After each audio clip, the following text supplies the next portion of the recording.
Hi everyone, welcome back to another gameplay of PTD6.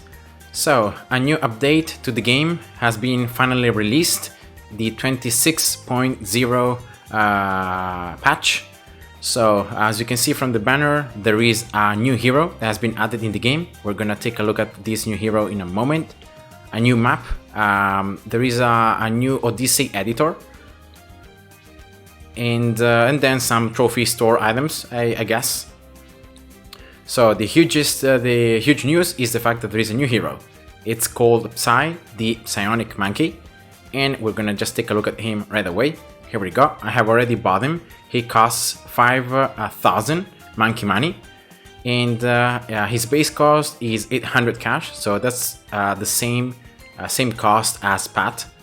And yeah, now I'm gonna just show you very briefly how he works, because of the fact that I'm gonna do a separate video where I'm gonna take a look and analyze in detail all his abilities and all his kit. So first of all, we can see that he looks like he has a very small range, but actually, sorry, I'm gonna just disable monkey knowledge because I have it enabled. He actually can reach and can attack any portion in the map, and he will not have any problems with line of sight.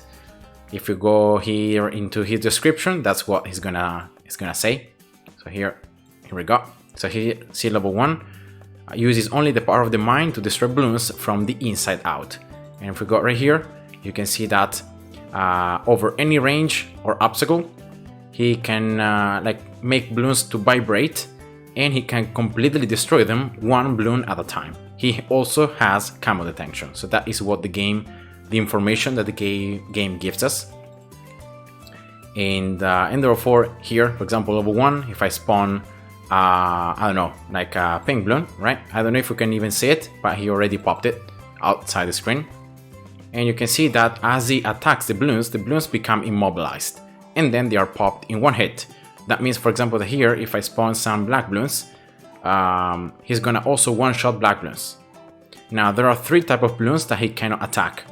Purples, lab balloons, ceramics, and mob class balloons.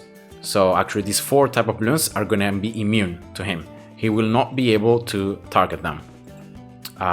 Then here, very quickly, just showing the levels, more attack speed. Level 3, you unlock his first ability, and this is pretty much a stun around him. So even if you spawn, for example, here mob class balloons, all right, and you use his ability, they're gonna be stunned for a brief moment, and that's pretty much it. Then level 4, if he attacks a balloon and there is another one pretty close to that one, he's gonna also be able to hit that second balloon. So that's pretty much it. Then level 5, he's gonna destroy the balloons faster. Then level 6, he can actually gain lead popping power. So you can see that level 6, he gains the ability to now attack and pop lead balloons. So that's pretty cool. Then level 7, his level 3 is gonna pulse twice. And on top of that, now he's gonna be able to target and destroy ceramics. So you can see that his main weaknesses are gonna be overcome as he levels up. And very interesting to see that even ceramics are one shot. So they're not gonna spawn any other balloons. They're gonna just be held in position, and they're gonna just be destroyed, just like that. So it's very pretty cool, right? And then you can see his level 3 that's gonna pulse once and then twice. Then level 8, when the balloons are destroyed by his basic attacks, they're gonna explode, doing this destructive resonance damage. So that's pretty much an explosion around the balloon. And here, if I spawn again some balloons, you're gonna see this small blue area around the balloons. That's the explosion damage. Then level 9, he can now target 2 different balloons at once, so it's pretty powerful. Level 10, you have his second ability, Psionic Scream.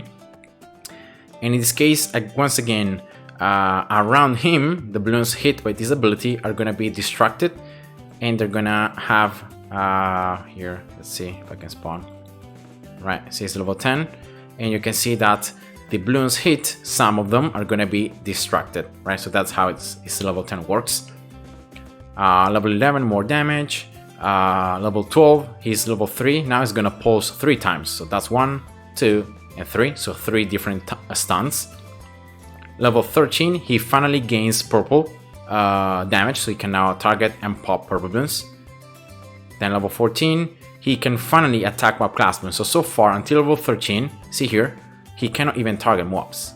But then finally, at level 14, he can actually now target and destroy mobs, but only mobs.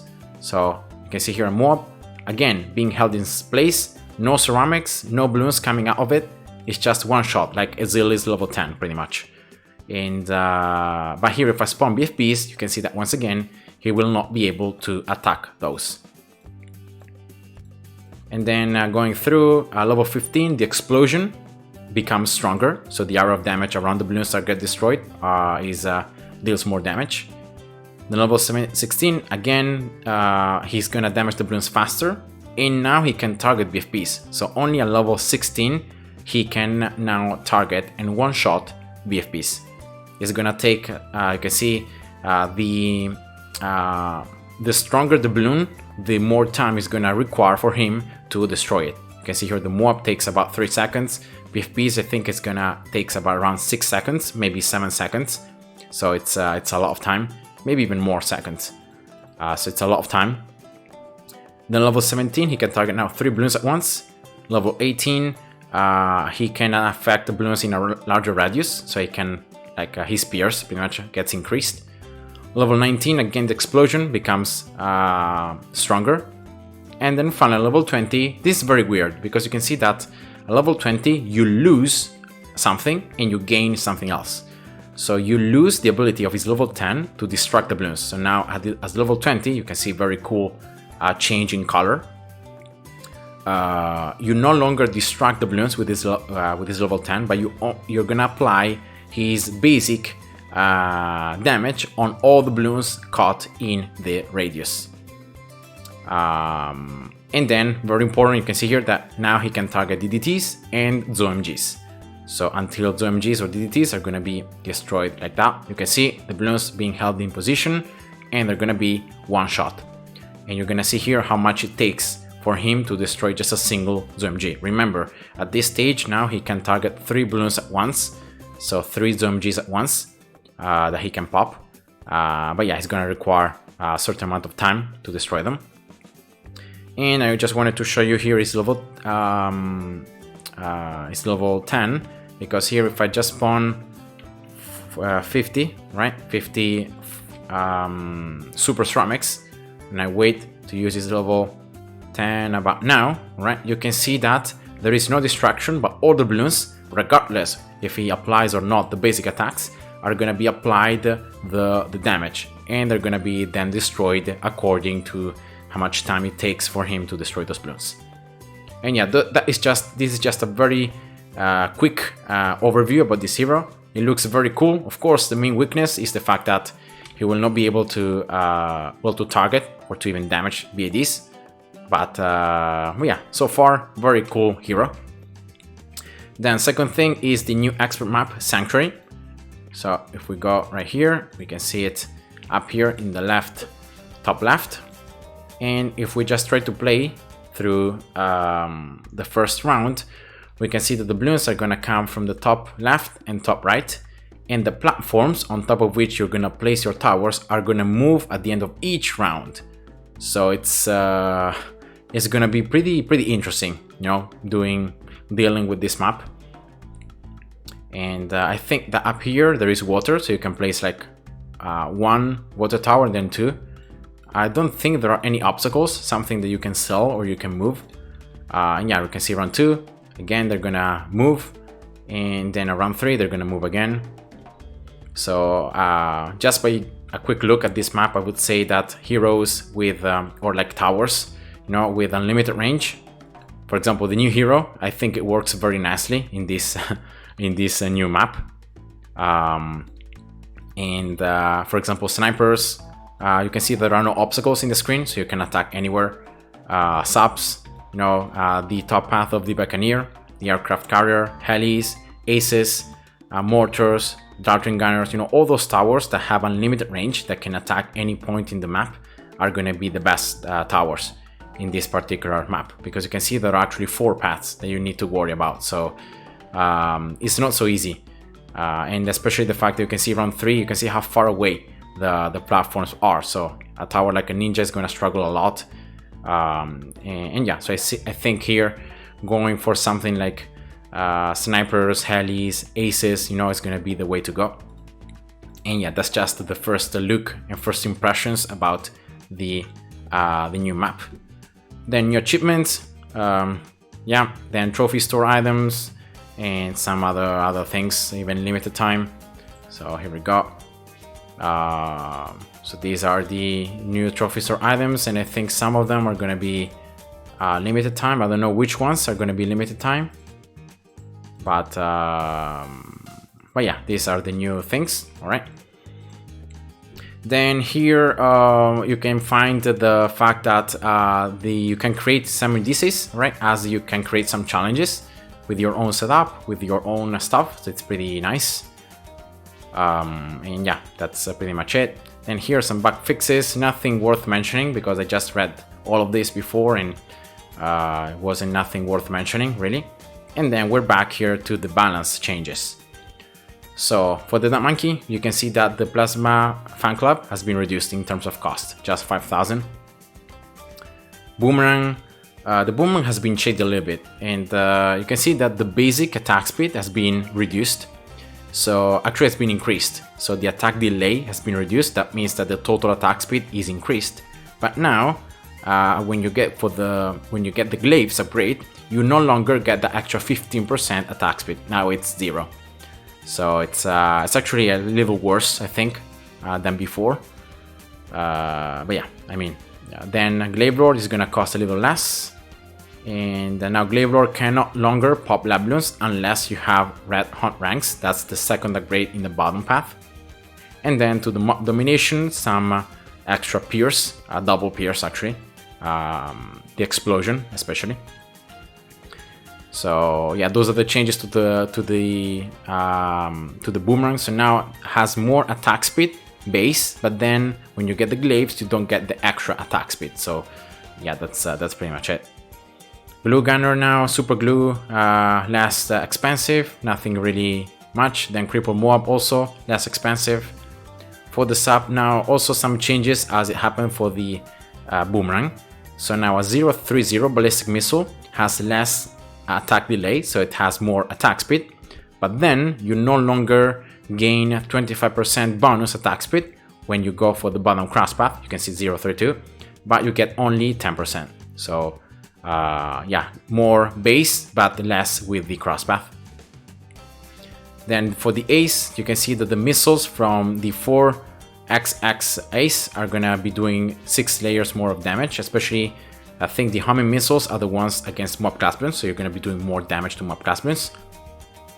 Then for the heli, less cooldown for the ability on the 5th upgrade, so in the middle path. But now the marine has less pierce, 10 less pierce. For the downtrain gunner, nothing really much other than the 4th upgrade in the middle path. The ability has a higher cooldown. For the Spike Factory, this is a huge nerf because this was an upgrade that everybody was using and it was pretty cool. But now Spike Balls have less pierce. 3 less pierce is a lot if you consider that each spike is going to lose 3 pierce. So if you have, for example, 10 spikes, that means that the total pierce that you lose is 30. So you can pop 30 less RBE, and that's a lot actually. So yeah, pretty sad, but it was pretty OP, so I would say it's okay. And then the 4th upgrade, so the Spike Mines, is actually less expensive. Very interesting, they have buffed the Monkey City Village. Now the bonus cash production is going to be 15%. So it was 10% and now it's 15%. So more cash from like farms or from any cash generating tower or upgrade. Engineer, a lot of buffs to the engineer. They really are pushing, especially the top path of the engineer. They want players to use it. So bad, it's very bad. That's why so far, no one is really using it because it's pretty bad. But no, maybe out of all these buffs, maybe now it's gonna be more valuable. And other than some increases to the peers, and to the damage and all the stuff. Very interesting now. All the sentries and are gonna gain when you go for the bottom crosspath to also pin Bloons. And this is very interesting because pinning Bloons is like a mini stun, and therefore, you know, having all the sentry guns that can stun the Bloons, even if it's just briefly, can be very helpful. So yeah, now it's definitely worth trying, you know, this engineer 302 or maybe 402 to see how it works and how well it can cope with the different rounds. And lastly here, a Bloon trap has been further reduced, so the cooldown needed until you get another trap has been reduced. And finally here some changes to Gwen and Etienne. So to Gwen now, her level 17 is gonna affect Heat It Up. So Heat It Up now is gonna affect all the towers in the entire map. So yeah, it's pretty cool. And then for Etienne, of course, some nerfs once again to UCAB, so to the ace that's gonna just fly around Etienne. You can see less damage at level 10, 15, 17, and then at level 20, now it's gonna do 10 layers of damage rather than 12. So before it was 12, now it's 10, so it's just less damage. And that's it. Those are all the patch notes for all this update. And yeah, I'm gonna next, of course, upload a detailed video about the new hero. And yeah, I hope you guys enjoyed, and see ya. Bye bye.